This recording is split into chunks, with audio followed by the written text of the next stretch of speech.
What's going on, you guys? So, I want to change lanes a little bit. I've been doing a lot of commentary lately. I just wanted to see how you guys felt about the whole resume thing. The way I feel today, in this current social media age of boxing, and feel free to leave a comment in the comment section. Also, if you'd like to donate to the channel, that is in the description as well. But yeah, the whole resume thing, to me, I feel it's kind of overrated. Now, a lot of you guys probably like, wait a minute. What are you talking about? Hear me out, man. And it gets deeper than what I'm going to let out. I don't want this video to be too long. But the whole resume thing, to me, it used to be the end all be all for me. Usually, for the most part, like when I'm kind of grading a fighter, and like who has he fought, who he beat, But nowadays, I look at it like, and I'm going to have to use Canelo Alvarez, and I'm going to use Demetrius Andrade as examples. Canelo Alvarez,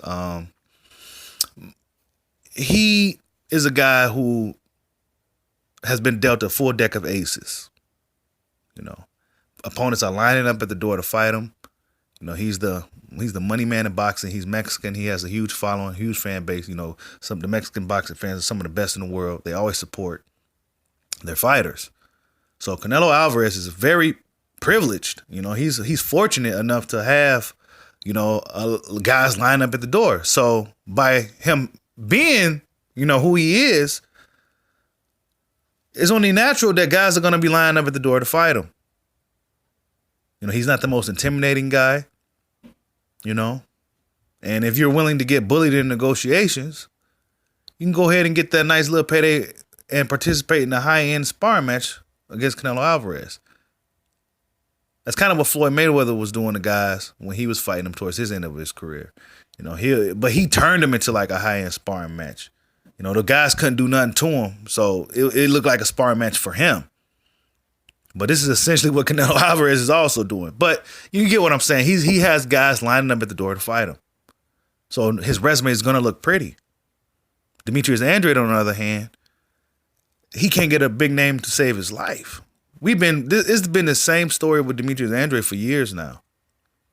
It's been the same story for years. He just can't get anybody in the ring to fight him. The closest we got to a named credible opponent to fight Andrade, and I'm not saying Marge Selecki isn't incredible or anything like that, or Vanes Martirosyan, but they're not necessarily big names. But the closest name he got in the ring was Billy Joe Saunders, and he failed a drug test for oxyfrene, and then he never wanted to follow up and get his belt back or fight Andrade at all together. He's looking to probably likely fight Canelo Alvarez this May. Go figure. Another name to add to Canelo Alvarez's resume.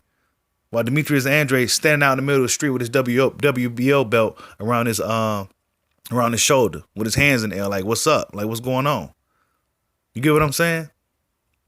So does things like this, when you look at guys' resume, when you judge or grade these fighters based off just resume, so based off the fact that Canelo Alvarez is able to get guys to fight him, these named opponents who's willing to sacrifice themselves to fight him, does that make Canelo Alvarez a better fighter than Demetrius Andrade? No, it doesn't. Demetrius Andrade may end up being one of these what-if stories. And I didn't really want this video to be specifically about them, but I'm just using them as examples because they are two top fighters. They're in the same weight class. I mean, Canelo Alvarez is kind of bouncing around, but they're pretty much, they're middleweights. And it's just one of those things to where you just got to really know the sport of boxing.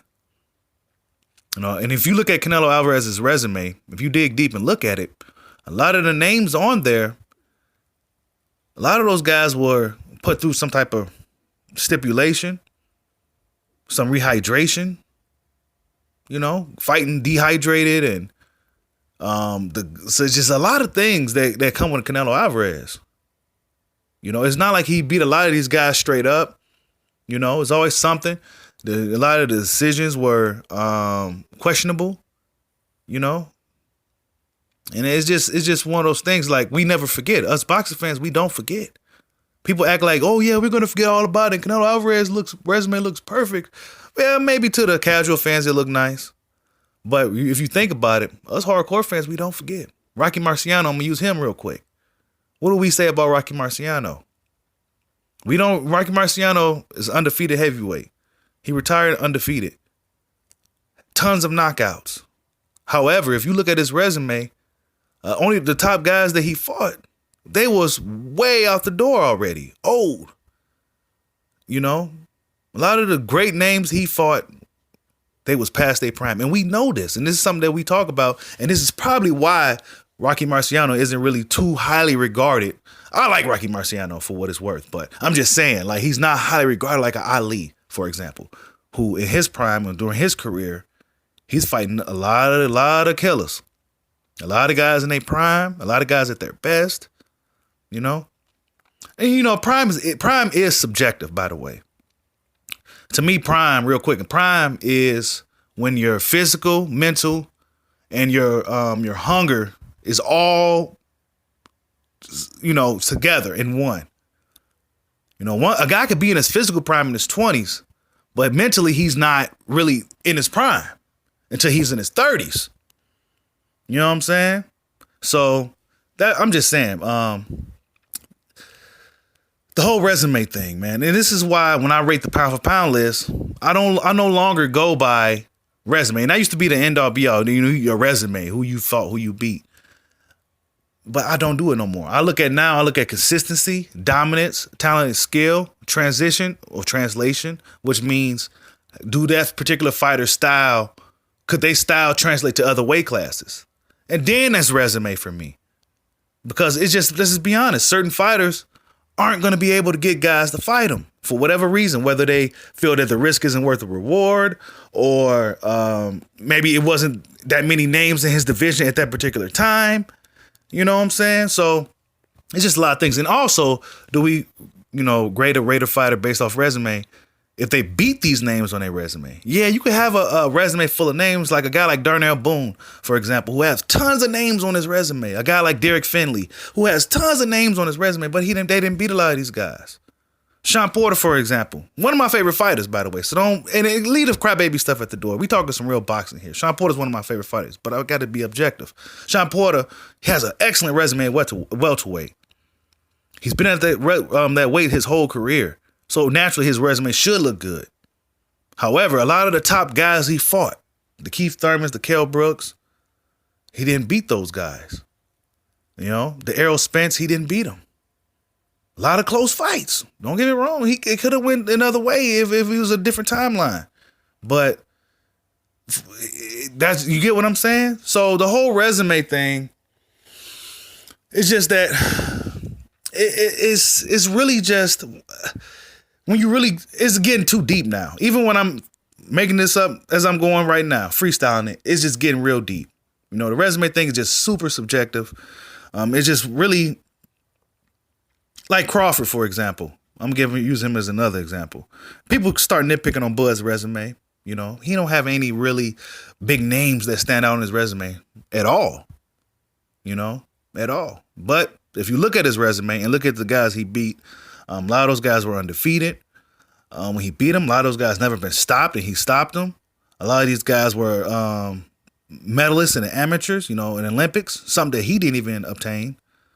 You know, so you just kind of got to really, it's just one of those things to where you just got to kind of redo your little research and you just kind of know what's going on. I mean, I know a lot of us use the whole resume thing to credit or discredit fighters, but I just, you know, resume to me is just kind of overrated, man. You know, a guy like Danny Garcia has a real good resume, especially at 140.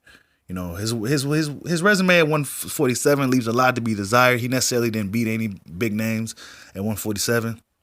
Any of the big fights, but at 140 he has an excellent resume. You know, a lot of guys probably seen Danny Garcia as food. You know, they probably seen him as a guy that, you know, he's Puerto Rican, he has the fan base, he has the following. We can capitalize on that. We can beat him. Man, you go up in there thinking he's soft, and Danny Garcia going up in there and end up knocking your head off with a no-look left hook or a hard straight right hand. You know, he showed these dudes otherwise. Yeah, he may have gotten some gift decisions, but you see what I'm saying? So certain guys are going to be, it seemed like to me, I'm going to close it out. It seemed like to me like a lot of Latino fighters don't really have too much problem getting opponents. You know, they don't have problems getting opponents. So a lot of the black fighters do. Remember back when Floyd Mayweather was coming up? He was trying to call out Shane Mosley and Oscar De La Hoya. He couldn't get these guys to fight him. You know, certain fighters these guys wait for these guys to either slow down, be worth the risk, or they're gonna wait till they see some holes they can exploit. They're gonna wait till some other guy go up in there and soften them up a bit and open up some holes so these guys can go up in there. Okay, now it's my turn. You know, that's kind of what Danny Garcia did with Errol Spence. And now all of a sudden he want to fight Errol Spence. But back when Errol Spence, before his aura got kind of, you know, shattered a little bit. And I ain't gonna say he got, you know, Sean Porter's a tough fight for anybody, but you know what I'm saying? As soon as he seen that fight, he's like, oh, now I can fight him now. You know what I'm saying? But when Errol Spence was out there looking for a fight, offering title shots, nobody wanted to fight him.